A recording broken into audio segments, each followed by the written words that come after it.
Estamos saudando a todos os irmãos e amigos do Portal EBD com a paz do nosso Senhor e Salvador Jesus Cristo. Esta é a leitura diária da sexta-feira, dia 1º de outubro de 2021.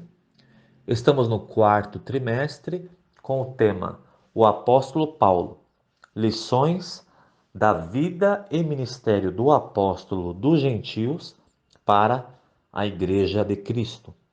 Lição número 1, o mundo do apóstolo Paulo. A nossa leitura de hoje está em Gálatas, capítulo 1, versículo 14, com o seguinte título: Seu zelo pela religião judaica. Está escrito: E na minha nação excedia em judaísmo a muitos da minha idade, sendo extremamente zeloso das tradições de meus pais. Qual era a religião judaica de Paulo? Bom, apesar de no Antigo Testamento não haver fariseus, eles estavam presentes nos tempos do Novo Testamento. Portanto, nós vemos que se trata de um grupo surgido no chamado período intertestamentário, né? Aquele período que vai então entre o Antigo Testamento e o Novo Testamento, né? Período também chamado do silêncio profético de Deus, né? Bom, os fariseus, por terem sido copistas, conheciam bem a lei a ponto de se tornarem doutores nela. Quem diz isso aí é o pastor Enéas Tognini. Ele também diz que os fariseus eram os copistas do Antigo Testamento, escrivães e recebedores de tributos. Talvez tenham sido eles os fundadores das sinagogas. De acordo com também o mesmo Tognini, a tarefa que tinham envolvia a preservação e ensino da lei, bem como a administração da lei como juízes do sinédrio.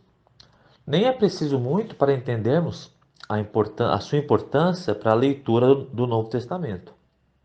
Dos escribas surgem os intérpretes da lei e desses últimos os doutores da lei, presentes no judaísmo do primeiro século, que é a época de Paulo, né?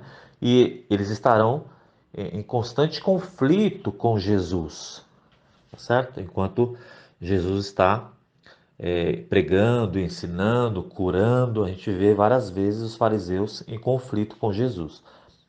O grupo dos fariseus nada mais era do que um partido político-religioso que vivia mais na Judéia e Galiléia do que em outro lugar.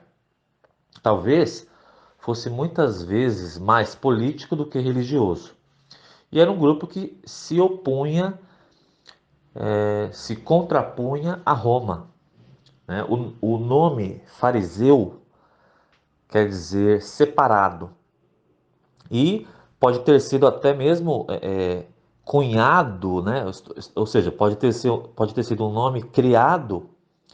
Cunhado quer dizer isso, criado por seus inimigos, dado pelos seus inimigos, devido à prática que os adeptos do farisaísmo tinham de estar separados de todos. Ou seja, os fariseus gostavam de se chamar santos. É dito também que os fariseus, entre aspas, exerceram grande influência e gozaram do apoio do povo durante a liderança do Asmoneu João Hircano, sobrinho de Judas Macabeu. Ambos viveram ali justamente no período entre o Antigo e o Novo Testamento, né? A gente encontra essa informação no Novo Dicionário da Bíblia, tá certo? Bom, inúmeros textos bíblicos citam os fariseus.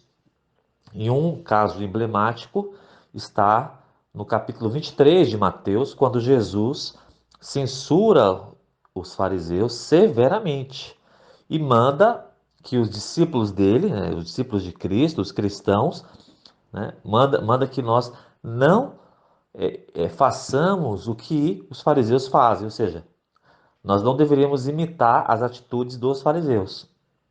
Por outro lado, há alguns deles que são citados de maneira positiva, né? É o caso de um fariseu que convidou Jesus para jantar, em Lucas 7:36, e também os casos de Nicodemos e de José de Arimateia, lá no Evangelho de João. Bom, Paulo conhecia muito bem a lei, né? Assim como os fariseus. Ele era fariseu, ele se tornou fariseu e ele conhecia muito bem a lei. Talvez devesse vir disso o zelo dele. Na cabeça de Paulo estava a ideia de preservar os ensinos extraídos dos mandamentos. Como os fariseus eram intérpretes e muitos deles doutores da lei, o zelo talvez aumentasse mais ainda. Ou seja, além de religioso, Paulo deveria também ter um viés político contrário ao de Roma, apesar de ter cidadania romana, pois assim se comportavam os demais fariseus.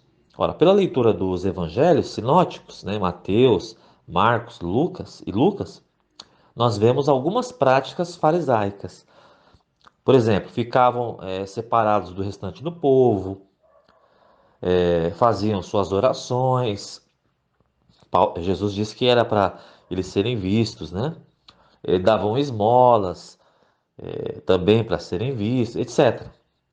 O zelo de Paulo por sua religião e por sua concepção de Deus, veja, Paulo tinha uma ideia de Deus, né? E o zelo dele por essa ideia, por essa religião, né, esses zelos eram tão grandes que, por terem sido mal entendidos, né, ou seja, a religião ele entendeu mal e a concepção de Deus entendeu mal, foi tão mal entendido que Paulo quis esmagar a igreja ainda ali na sua, entre aspas, inauguração, né? Vamos lembrar aqui que em Atos 2 nós temos uma espécie de inauguração da igreja, já que a igreja está no plano eterno de Deus, mas visivelmente a igreja aparece ali em Atos 2. Então, desde ali, desde o derramamento do Espírito Santo, quando então a igreja surge visivelmente, Paulo já queria esmagar os irmãos, né? Acabar. Então a vida de Paulo mostra um zelo mal aplicado, que só veio a ser corrigido após a sua conversão.